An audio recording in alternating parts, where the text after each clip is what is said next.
Hey everyone, SweetJohnnyCage here, back with another guide for Elden Ring Shadow of the Erdtree.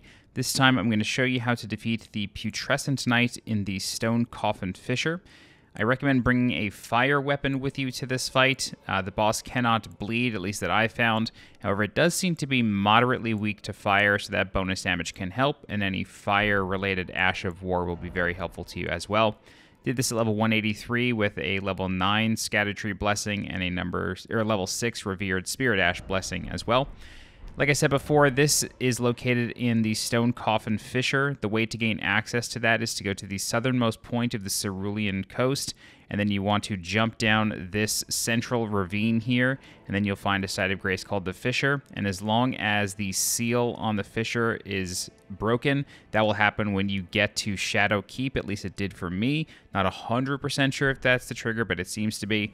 But once you reach Shadow Keep, that entrance into the fissure should open, but you can just jump down there, get the site of grace, and then come back once it's open, and then proceed through the dungeon, and then jump off the last coffin to gain access to the boss. Okay, so the whole strategy here is to fish out this move right here. When the boss is holding its sickle above its head with both hands, you want to try to get close, and then it's going to slam down twice. You want to dodge forward both times and then punish after the second slam. You can usually get in 2 good sword swings. I do not recommend going for a third unless you're using a very quick weapon, which I wasn't necessarily using one that was super fast. So just hit twice because it will then do a one-handed swing almost every single time.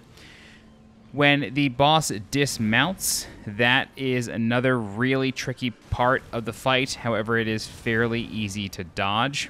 When the boss does jump off its mount, the mount will then come back and charge after you. You want to just wait for this to happen, dodge forward, and then dodge forward basically immediately again to dodge the boss itself. The horse will come back a second time, do the same exact thing, dodge forward, then dodge forward again, and then you can go in on the boss as it remounts and actually get a jumping R2 and another R1 at the very least, maybe a second one if you are really quick.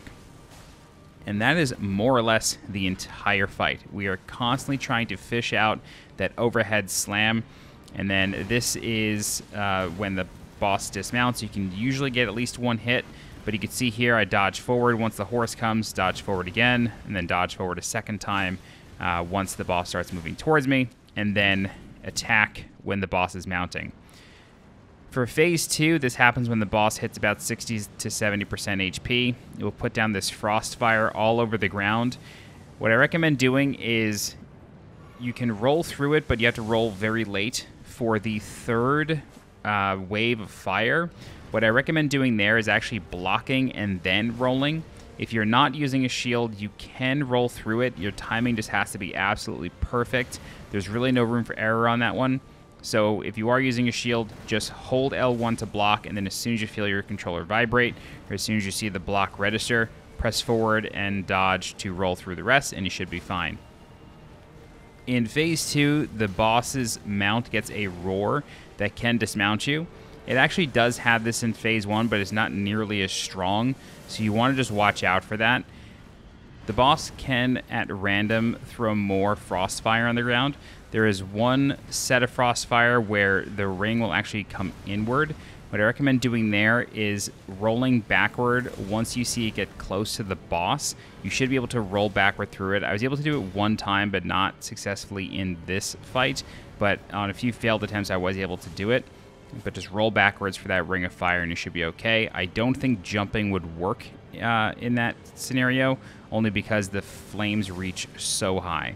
So you can see here, I kind of failed that first roll, but as soon as my shield vibrated on the third set of fire, I managed to dodge through it, and I took very, very little damage, which is really the name of the game for this fight. It's just whittling this boss's HP down.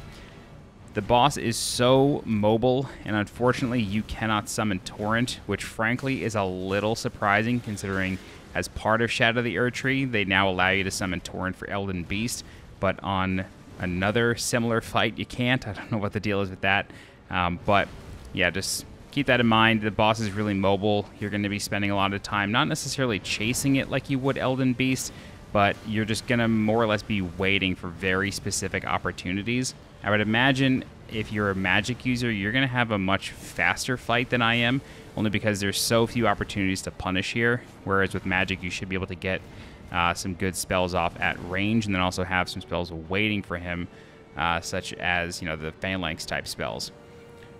So we're more or less just rinsing and repeating at this point. I really don't have any other tips for you, so I'll let the fight play out from this point on.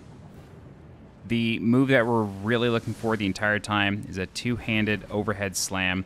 You want to dodge both of those attacks and then punish after the second one, get a couple of hits in, and then just back away, or just sort of stay in its face and wait for another opportunity. When the boss is using its one-handed swings, it does have one where it will swing from your right, its left. It will swing on a huge delay. That move, if you manage to mess up the first dodge, you will more than likely mess up the second dodge as well and take huge chunks of damage. So it's really important that when you are close to the boss, you try to give yourself a little bit of distance. This way the camera doesn't freak out whenever the boss turns around, and that allows you to see its left hand much better than you would if you were just standing really close.